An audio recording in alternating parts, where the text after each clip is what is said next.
Hello and welcome to the new episode of the Comic Book Club. We're back! Oh, you just gave up on a number? I know the number. It's the number of this. The number of this episode is 11. This is episode 11. We took a brief break. We took a week-long break, and now we're here again, and we're going to do one more episode next week, and then we're going to take like a 2-month break. So there's today's episode, which is episode 11, and then next week's episode, which is episode 12, and then we'll be taking a break until February. Yes, because that's how numbers work. Yes, and also how months work, and how the American school system works, because we'll be on winter break.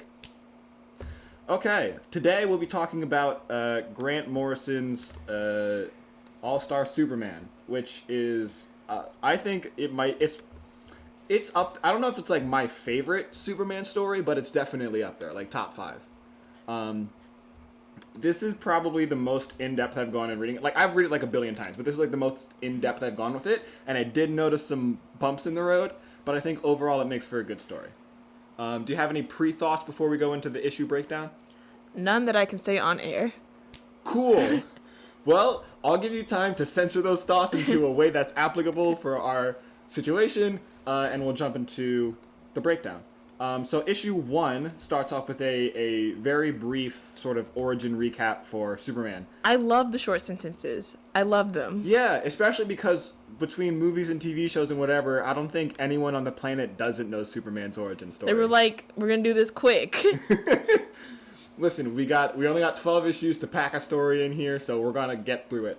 Another thing I want to say, there are like a couple of issues that are two-parters, but for the most part, this series is all sort of self-contained stories within the greater narrative, and I really like that. I really like that structure. I didn't even notice. I did not even notice that the stories kind of ended at the end of the issue. Yeah, well, it's because they're all, it's really beautifully woven, and this is Grant Morrison really at his finest, where like every issue is both its own story and part of a bigger issue. Part of the narrative, yes. So after the brief recap, the scene is set on the surface of the sun. That's a lot of S's. So there's some science thing going on. There's a bunch of scientists in some science pod doing science things on the science sun. And one of the people in the pod turn into a flesh monster. And this is like, and honestly, that's what happens when you mess with the sun. It's honestly great joke right at the start, because they're all like talking about how like, oh my god, like this is the sun, something's going wrong with our shields, we're gonna die. And then one of them just stands up and starts like mutating and says, oh, by the way, I just remembered, I am a genetically modified suicide bomb in human form. Yeah, he basically stands to be like, oh, I forgot to mention, I'm a bomb, and you're all gonna die, thanks Lex Luthor. Okay, bye. Did I not put that in my application? Whoopsie daisies. Was that not covered in the job interview? I'm sorry. Anyways, prepare to die. So Superman's already on the way, Superman to the rescue. Meanwhile, there's another little cute scene where Lois Lane, back at the Daily Planet, has already pre-written the headlines, because she's like, I have faith in my man. I'm Lois Lane. I don't know. Superman will do it. I'm just going to type it up now. Yeah. And then it's also covered that the Daily Planet is preparing to release this massive story about Lex Luthor's crimes that will finally put him in prison. So that's sort of that they're gearing up for that big event. Big day for the planet. Meanwhile, so this is the second meanwhile, Luthor himself is working for the government, but he's pretty much just abandoned any pretense of actually working for the government because he's in like a blood-splattered crazy man's room. And he's basically remote controlling like the meat bomb, I'm going to call it. The meat bomb at the sun with like a VR array. And the general that he's quote-unquote working for shows up and he's like, hey man, I know you're a criminal and all, but like, can you please stop doing criminal things? And Luthor's like, no, because I hate Superman. Isn't he controlling it like ahead of time? Yeah, so this is, okay, so this, I was talking about this with my girlfriend the other day. This is a problem. Just nerdy things. Hashtag just nerdy couple things. This is a problem that's in a lot of superhero comics, and it's very prevalent in this, in that the people that write these are not scientists. The most they will do is hear one little tidbit about something, and then do like 10 minutes worth of Google research, and then write a story based off of it. So... You know what? Same. Me writing all my research papers. Yeah. So the factoid that this is based on is that the Earth is so far from the sun that light takes 8 minutes to get from the sun to the Earth's surface. Yes. So they're just assuming it also works with whatever radioactive whatever radio signals that he's using to control the thing. Yeah. So he's like doing movements and like saying lines, and then he's like 8 minutes in advance. I got you. Basically. Which, you know, I'm sure that isn't how it works, but whatever. We'll never know. We'll never know.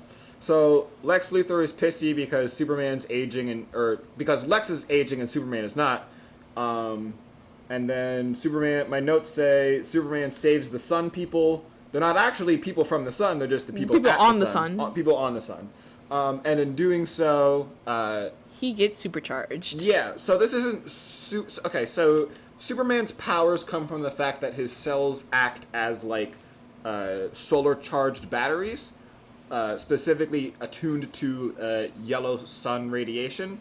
But I think the implication is that something within like the meat bomb that Luthor put on it like messed up how his cells actually process the energy, because there's been like 1,000,000,001 stories that involve Superman flying something into the sun. So it can't just be that. I thought so. Yeah. I was like, I swear he's been to the sun before. Many times. So, or it could just be Grant Morrison wanting to write a story. Yeah, he's like, you know what? This time the sun's gonna kill him. Yeah, as we covered on the last episode when I was trying to explain some of the Vision stuff, sometimes canon doesn't matter, because to write a good story, you gotta change some things. One way or another, his cells become supercharged, so his existing powers also get supercharged, and he also starts exhibiting new powers. However, his cells are also going through cell death at an accelerated rate, so he's basically dying very slowly. So he's now become he's got sun cancer now. Basically, if sun cancer made you super strong, or in his case, super strong. So it's at this point where we're introduced. Shut up. We're introduced to Project, which is an acronym. I don't think we're ever told what it stands for. I did not find it anywhere in the comic. Yeah. So Project is, I just have in my notes, I call it a weird science place. So it's just like, just like some, there's like 1,000,000,001 of these in comics, but it's like your AIM, it's like your Project Cadmus, it's just like, here's a building where like people just come here and do weird science things. This is where all the weird stuff happens. Sometimes the employees are good, sometimes they're evil, but they're all connected through their love of weird science stuff. It's headed by a man named, I think, Leo Quintus or Quintum or something. He's basically if Lex Luthor was a good guy and also gay-coded. Yes, this coat of many colors is really... He wears a rainbow overcoat, and just like his design and manner of speaking feels very queer-coded to me. But yeah, he's just your standard super genius. Standard gay super genius. Yeah, so then we're then taken through a short tour of Project, and there's all this weird science stuff going on. A lot of it is like based off of stuff that Superman has done or donated to them. There's a lot of there's a lot of fake science psychobabble stuff, so we're just gonna skip over that. Cool art though. In the meantime, Luthor gets arrested for his many crimes against humanity. Obviously. Clark Kent rolls in to the Daily Planet. One thing that one of my favorite things about this series is that anytime that Clark is on panel as Clark, he is probably going to do something in a bumbling manner that will inadvertently save someone's life. Immediately, as soon as he turns into Clark Kent, he does something like that. He becomes the clumsiest man on the face of the planet, but also manages to save someone's life or increase someone's quality of life, and it's adorable. So Clark Kent rolls into the Daily Planet, gives the story, Luthor's arrested, and then in an epilogue, Clark reveals to Lois that he's Superman, and that's the big cliffhanger.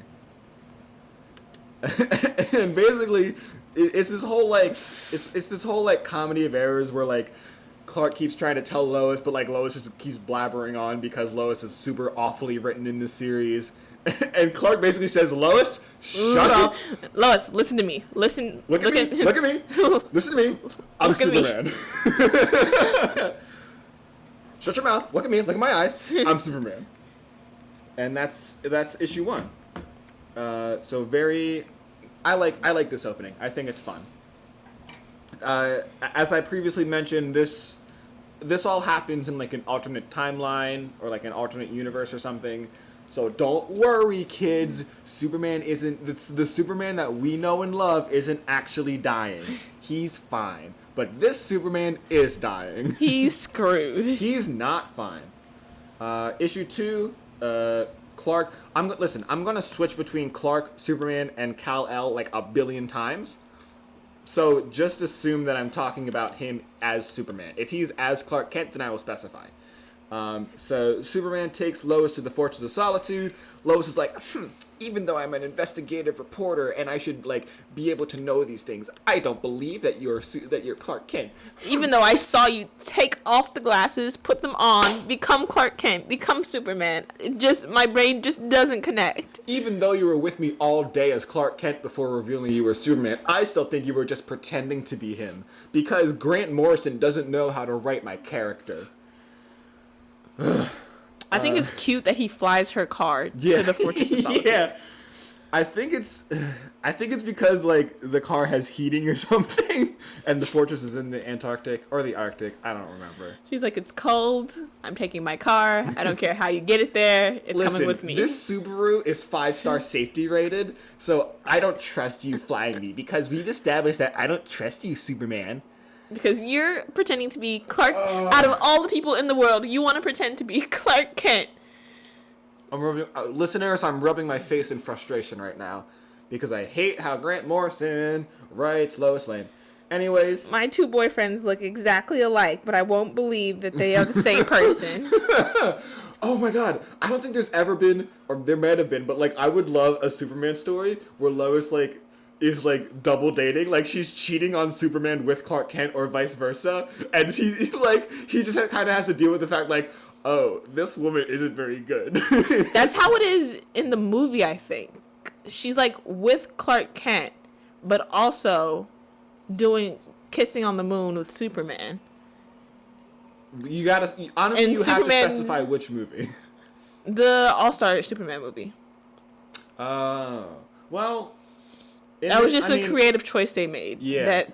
That she was dating both. I think recently there was a thing where like they were married, but like some tabloid got pictures. Like one of the relationships, I don't remember which, like was public, like either Lois and Superman or Lois and Clark, and like some tabloid got a picture of them kissing with Clark dressed as the one that wasn't public. So that was like a whole thing. And she was like, I can't say anything about this, but like I don't cheat, man.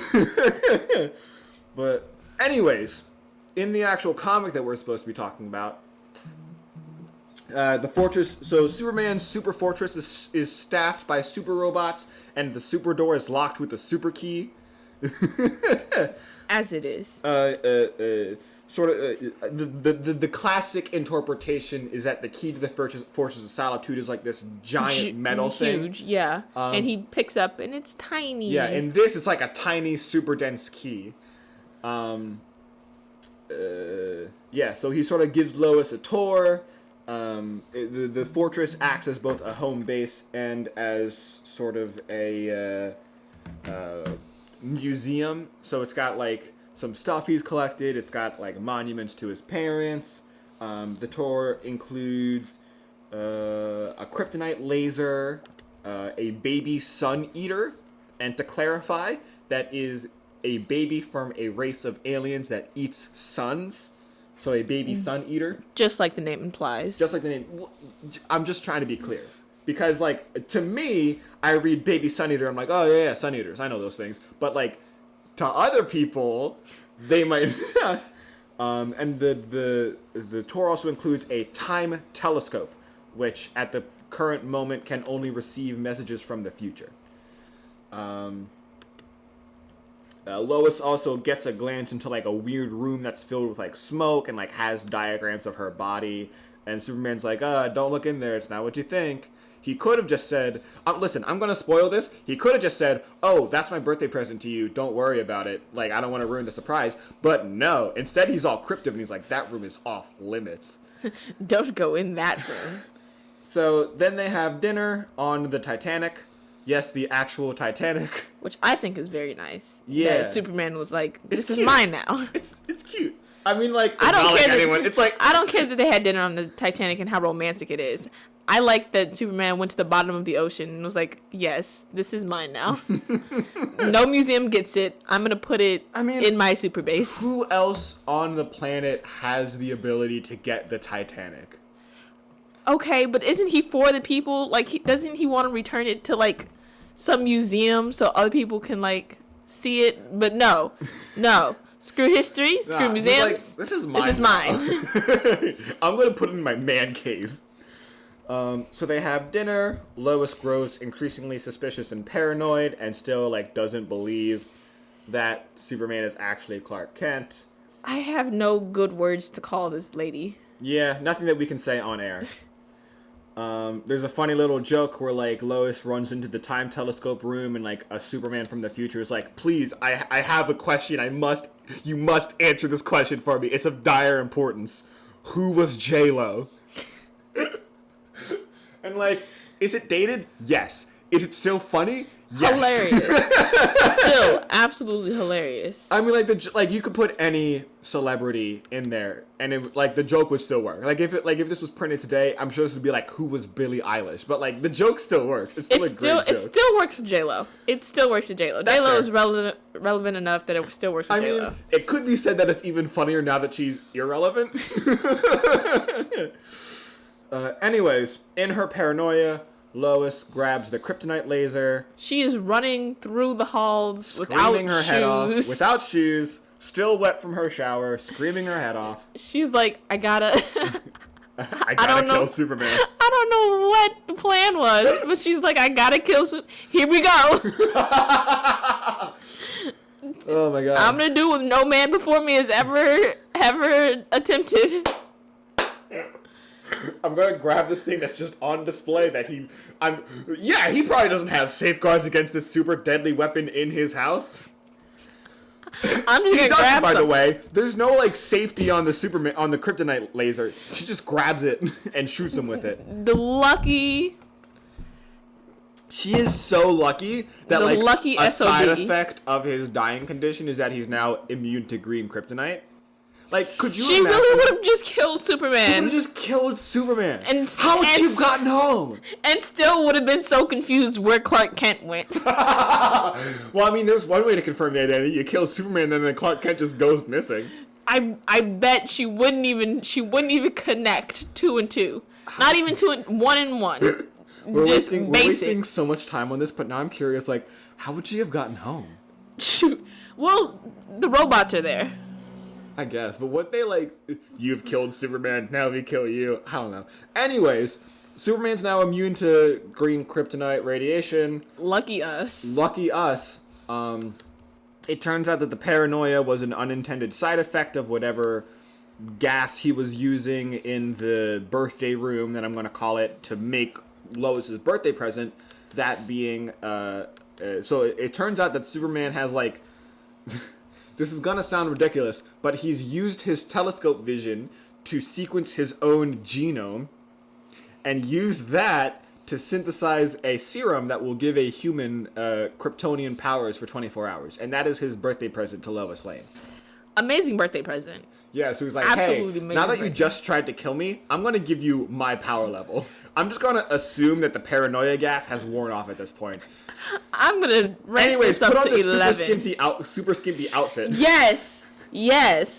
You get no pants. You get a leotard, Because I was feeling risque. You get elbow length gloves and no pants. So then at issue 3, Lois drinks the serum and starts like fighting crime with Superman. And it's kind of cute. I don't know. I still don't like Lois in this series. Lois is so stupid. They fight a dinosaur man from underground. One of the Daily Planet workers named Steve Lombard makes really gross comments about how much he wants to lay in bed with Lois Lane. I'm going to say it like that because we're on the radio. He's like, yeah, what can Superman give her that good old American man meat can't? And it's like, okay. Good old American man meat.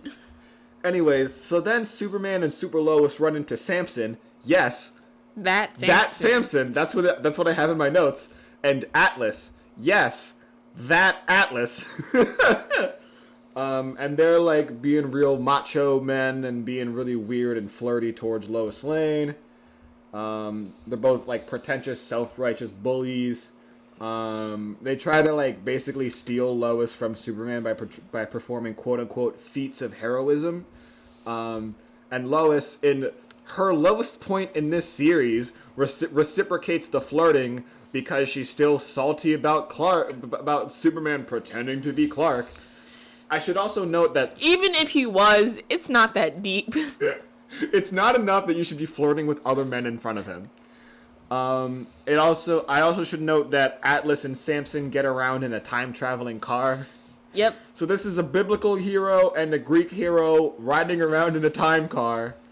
They return the angry dinosaur man to his underground kingdom, and the king's like, thank you for returning my son. By the way, he only invaded Earth because Atlas and Samson told him to. And it's like, maybe Lois should stop talking to these people. Meanwhile, while that conversation is happening, literally like 10 feet away, Samson's like, hey Lois, I got this, I stole this like super unique, magical, radioactive necklace from an Ultra Sphinx. Here, put it on. And Lois goes, okay. Okie dokie. That doesn't sound dangerous at all. So then the Ultra Sphinx shows up to get his necklace back. And he's like, you must answer the impossible question. That question being, what happens when an unstoppable force meets an unmovable object? Superman answers, they surrender. As Ultra Sphinx like, good enough for me. You can have your woman back now. Goodbye. That works.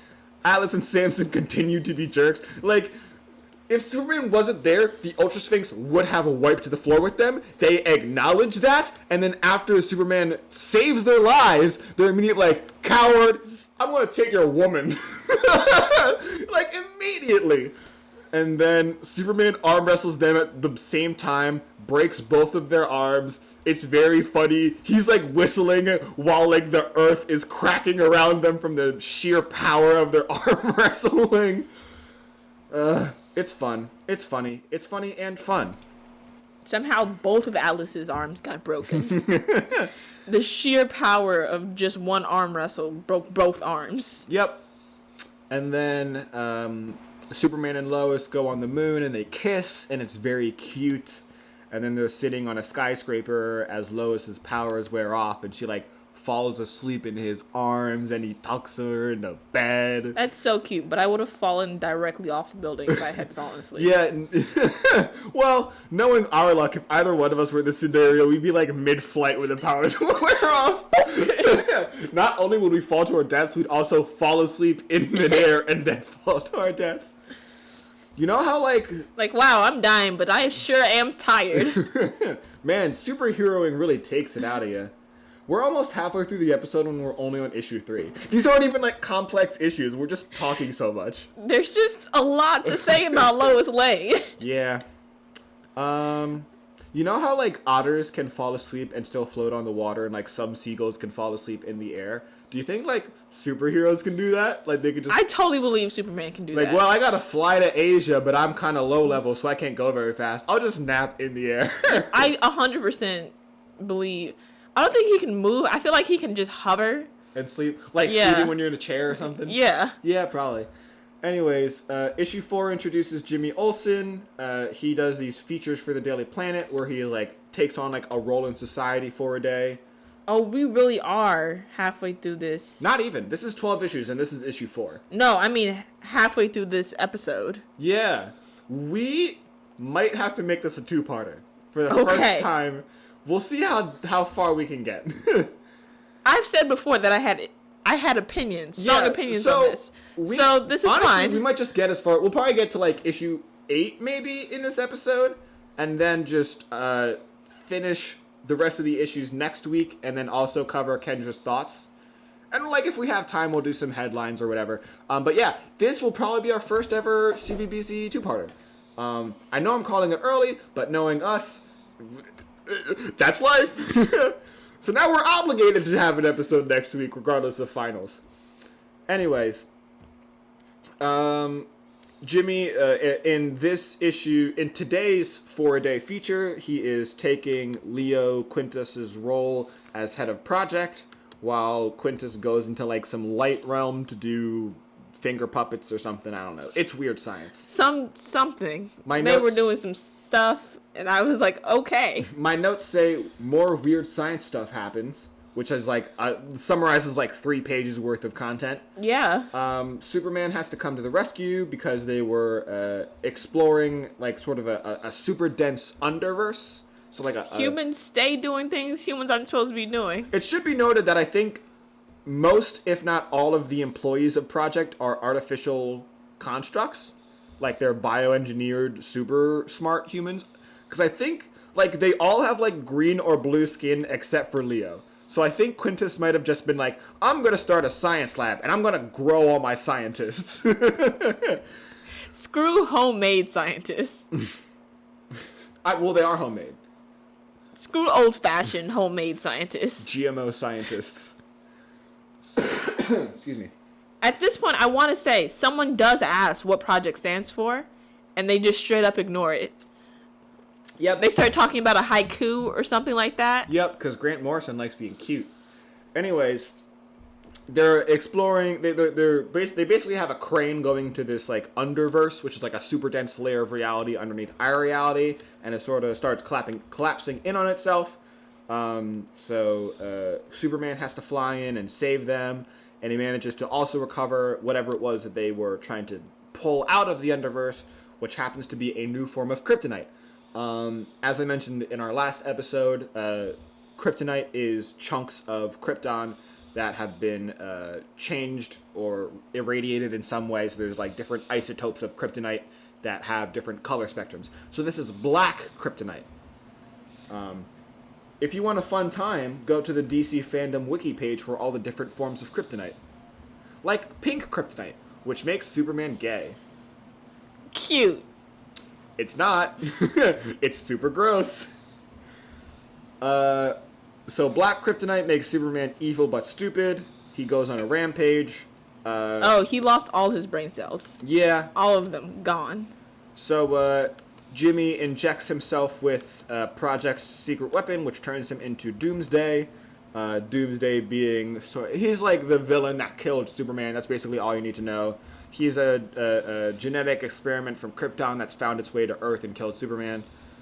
So Jimmy injects himself with Doomsday juice, turns into Doomsday, beats the crap out of Superman. Both he and Superman revert to normal after they beat the crap out of each other. They have a nice little bonding moment. And then Jimmy has an interaction with his girlfriend that I don't care about because his girlfriend sucks because Grant Morrison doesn't know how to write women. Not at all. And that's that issue. At least in this series, he doesn't know how to write women. And this was, a couple years ago, a while ago. Issue 5, Luthor's in court. Attila Hun, Genghis Khan, Al Capone, Adolf Hitler, Lex Luthor. My ex had such a hard-on for this line. We'll talk about that next week. That the purpose of that line is that the judge is like giving his final statements. Yeah, and it's like he's like, all these you are terrible, and you are amongst the most terrible. Well, I think he says something like, "You named these awful criminals as your role models" or something. Yeah. The line he lists all those people and then says, "You freely admit that these violent, appalling criminals, pardon me, are the men you revere above all as heroes and role models. Blah blah blah blah. You're evil." And then Lex Luthor says, "Yes, I'm evil, you sweating toad. Put me in jail, fool." But first, he says, he makes the claim, Superman made me do it, so Superman should go to jail. Yeah. Last-ditch effort to get out of going to jail. I only punched Jimmy in the face because Jimmy called me a moron. It's not even Jimmy called me a moron. Jimmy's doing well in life, so I punched Jimmy in the face. Jimmy got an A on the test, and I got an A-, so I punched him in the face. And that's somehow Jimmy's fault. Oh my god. How dare he be better than me? How dare someone succeed in life? I will say, I want to preface, this is possibly my favorite issue of this series, just because of like the ongoing. We'll get into it. So Lex is sent to Stryker's Island, which is like a super prison, to await his death sentence. Is Stryker's a real island? I think Rikers is a real place. Rikers is real. Yeah. So they probably just based it off that. Here's an S, new island. Yeah, and they changed an E to a Y. Ooh. Yeah. Metropolis is very obviously. They didn't care at all about naming places. Metropolis is very obviously supposed to be New York.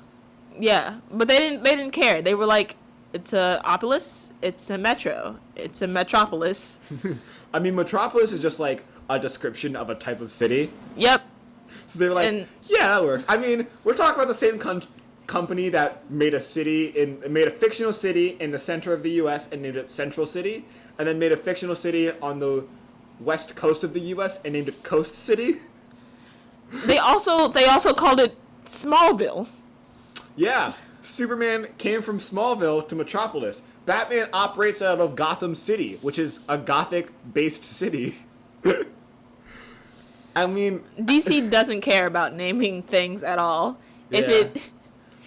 And then Marvel's like, let's just have it be a real place. Let's just have, not only that, let's have all of our heroes in existence operate out of New York City. Because we're operating out of New York City. We're not going to look up any other place. I don't care about anywhere else on the map. We're in New York City, and that's the end of it. Oh, man.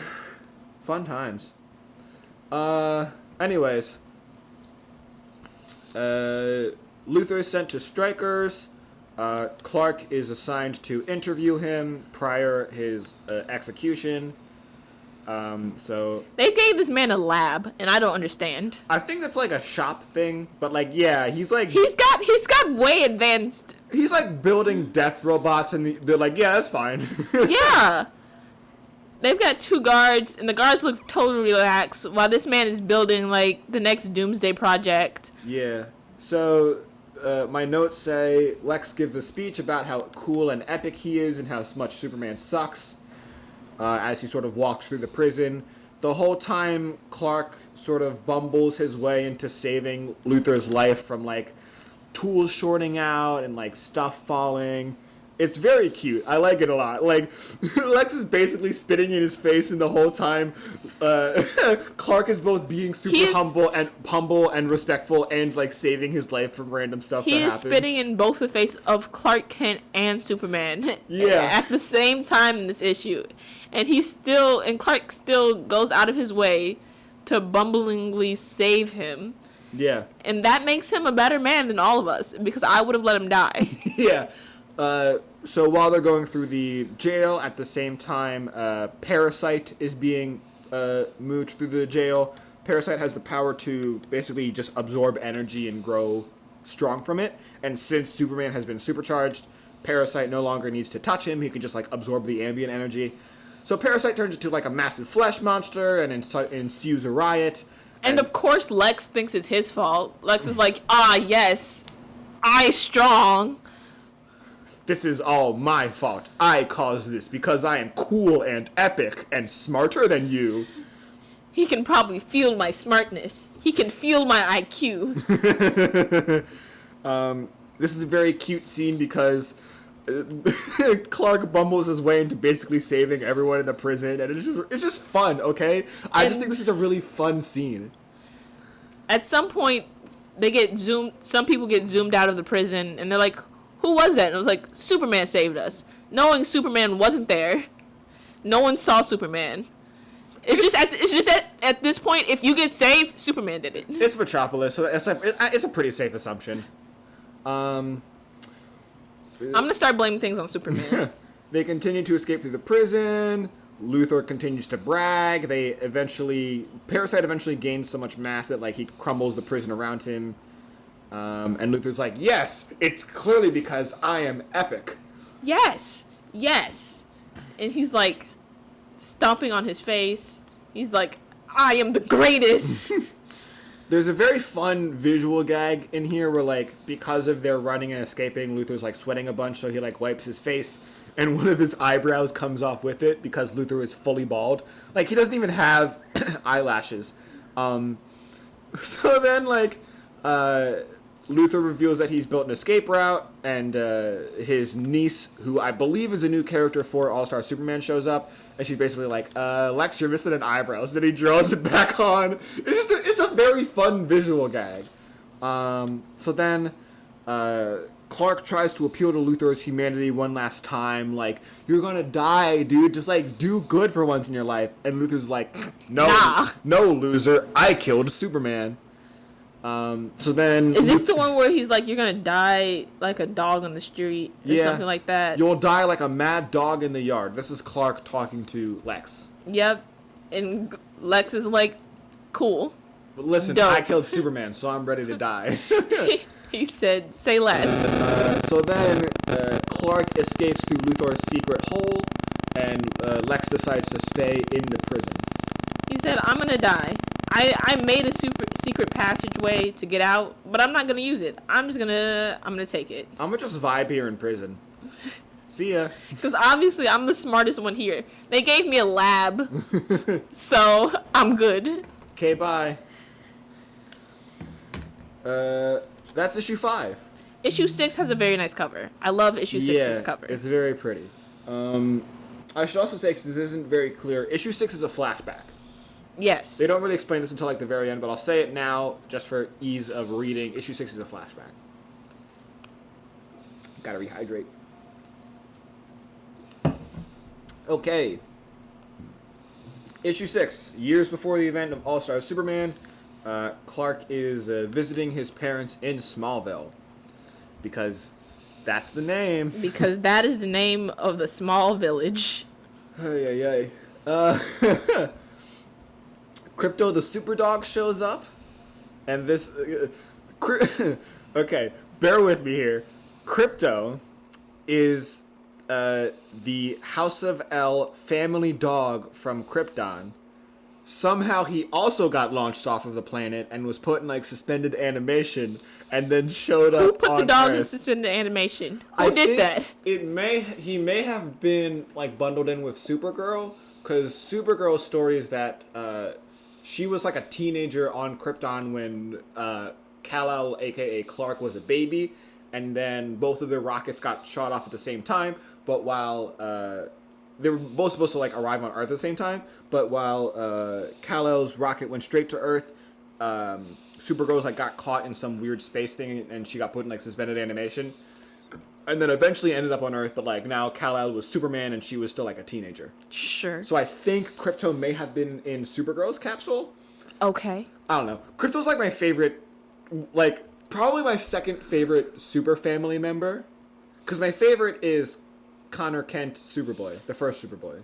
He's my favorite. But Krypto is probably my second favorite. Crypto is my favorite on Titans. I didn't know he was in Titans. He is in Titans. Connor is also in Titans. Titans bad. Titans goes back and forth. We'll talk about that after. Maybe we'll talk about that. We'll talk about that next week, probably. Yeah, but I have thoughts on Titans as well. When you were a kid, did you ever watch Crypto the Superdog, the cartoon show? No, because I wasn't a nerd. First of all, ouch!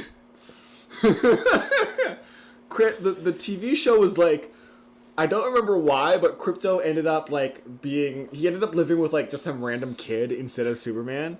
And he just like kind of hung out and had adventures. He said, I'm going to just live with a normal family. Hold on, I'm going to Google this now. I know we're supposed to be talking about this, but like whatever. Now that I've given myself like 2 episodes to talk about this, I'm spreading this out. Krypto the Superdog ran on Kids WB. It aired on Cartoon Network in 2005 and then ran on Kids WB from 2006 to 2007. This was the art style. I do remember the art style. Yeah. What? It was made by the same people that made Batman the Animated Series? Okay. Let's see here. Plot. Krypto was adopted by Kevin Whitney, a 9-year-old boy, with whom Superman arranges for him to stay, as Superman himself is often too busy saving the world to take care of him. Screw you, Krypto. Oh my god, I forgot about this. Krypto has a secret identity in this show. Krypto was the very first Perry the Platypus. Basically. His next door neighbor also... So there's a whole group of super animals. There's Krypto the Superdog, Streaky the Super Cat, Beppo the Super Monkey, and Comet the Super Horse. That they just exist in comics. Cool. So Krypto's... This really is the first Perry the Platypus. Yeah.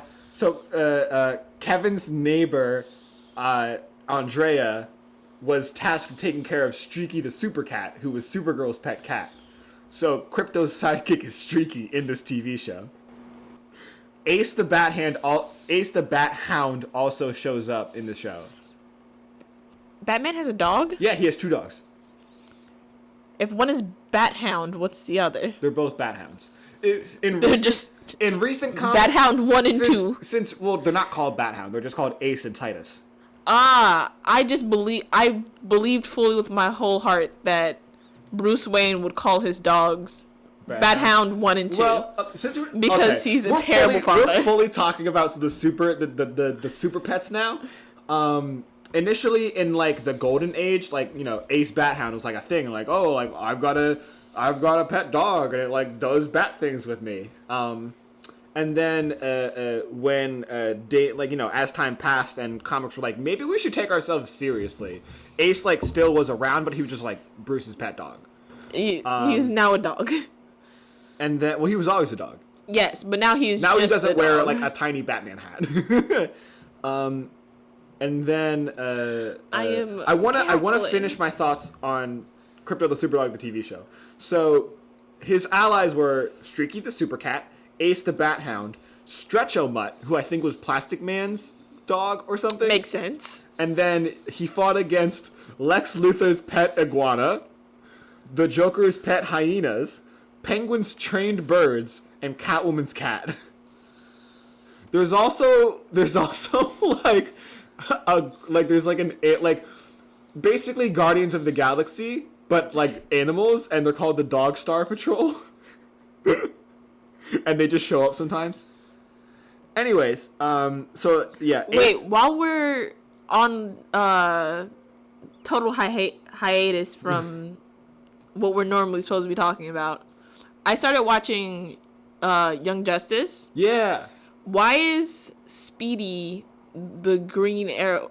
I'm not sure which one came first, but yes, despite his name, Speedy is Green Arrow's sidekick. That confused me for a long time. Because the bow and the arrows didn't... No, because white people look the same to me. That's fair. Yeah, and Speedy and Kid Flash are both redheads, huh? I was like, all right. Let's see here. Speedy first appeared in 1941, and Kid Flash first appeared in... I love that in the show they call him everything but Kid Flash. Flash Jr. Little Flash. Well, because Kid Flash didn't appear until 1959, so Speedy actually came first. Why name him Speedy? Why? Because he shoot arrow fast. Okay. Anyways, Young Justice is really good. We'll talk about it more next week. I'm going to say one more thing about Batman's animals, and then we're going to get back to actually talking about the comic. So when Damian was introduced as a character. He's vegan, so like he just started collecting animals. So he got a pet dog named Titus. He got a pet cat named Alfred. He got a bat cow, which was just a cow that had like a bat symbol of fur on his face. And they just kind of hang out in the bat cave. Like there's a section of the bat cave that's basically just like a farm. Because Damien just collects animals. Anyways, back to the comic. Crypto shows up. Oh wow, we're really not gonna finish this. Yeah, I want to get. I think we'll be able to get through at least issue 7. Crypto shows up. They play a younger Superman and Crypto play catch with a whole tree trunk, and it's very cute. Pa and Ma Kent are very cute. Kent, the Kents have hired, 3 farm hands to help with this season's harvest. And it's then revealed that... And Clark is low-key salty. He's like, why? I could do it all myself. Anyways, the 3 farm hands turn out to be different Supermen. So there's one from the far future. Oh, we're just spoiling this entire... Well, it's spoiled in like 2 pages. I'm going fast through this. The 3 Supermen turn out to be a Superman from the far future, a Superman from the 5th dimension, and a bandaged mystery Superman. Ooh, that's a surprise we'll use for later. Yeah. The 4 Supermen and Crypto then fight a chronovore, which is a being that eats time. The 3 Supermen from different time and places had sort of come to fight it in Superman's stead because they knew what would happen if he fought it. But he does fight it, and in doing so, he loses 3 minutes of his life to the chronovore. I'm not going to explain it further because... I don't understand how it works. Basically, in those 3 minutes, Pa Kent suffers a heart attack. And basically, it's like, oh, if those 3 minutes hadn't been used up by the chronovore, then, like, Superman could have saved him or whatever. Like, he took 3 minutes to fight it, and that's why... And that's when he died? Or he took some time to fight it, and then the chronovore also ate 3 extra minutes? The second thing. I think, like, I mean, it's... First of all, it's comics. Second of all, it's Grant Morrison comics, which makes even less sense. But I think in making contact with the chronovore, it ate, like, 3 minutes of Superman's personal timeline. So there were 3 minutes where he would have been present in the universe, and he just wasn't. And he just gone. Yeah, so he just lost 3 minutes of his life. Anyways, there's a funeral. Clark gives a very beautiful speech. And it's then revealed that the bandaged Superman is All-Star Superman. And he was like, well, he turns out to be the one that we've been following, who accompanied the Superman squad, which is what they call themselves, to the past to both fight the chronovore and to see his father one last time. Do we ever see him do this? Yeah. He takes off the bandages. No, I mean later in the series, we don't see him because he doesn't have much time left. So we never see him go back in time. I'm wondering when he had time to go back in time because he only has about 6 issues left to live. Who knows? So that's the halfway point. I really like this issue. It's cute. Superman, it's sad, but it's the other members of the Superman squad give him like a solid gold, indestructible flower that he puts on the grave of John Kent. And the last issue is just Superman sitting at his father's grave. That's issue 6. Let's see if we can get through issue 7, so we can at least say we got over halfway through. Actually, issue 7 is one of the few 2-parter stories, so we'll leave it with a nice little cliffhanger. So, Project's incursions into the Underverse have resulted in a Bizarro Earth appearing. Now, Bizarro has been many things in the comics, but he or it or they have always just been like a mirror image of Superman or the Earth. So in some instances, it's like a clone of Superman that Lex Luthor made. In some instances, it's just like a different universe or timeline. In some instances, it's like artificial.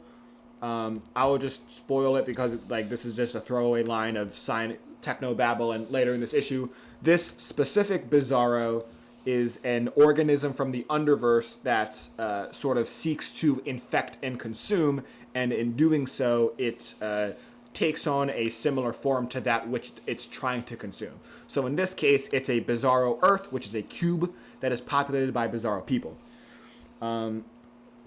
So these bizarro creatures start attacking Metropolis. If they make contact with someone, they copy whoever they touch and turn that person into a bizarro. So sort of like a equalizing thing happens. Yeah, zombie rules.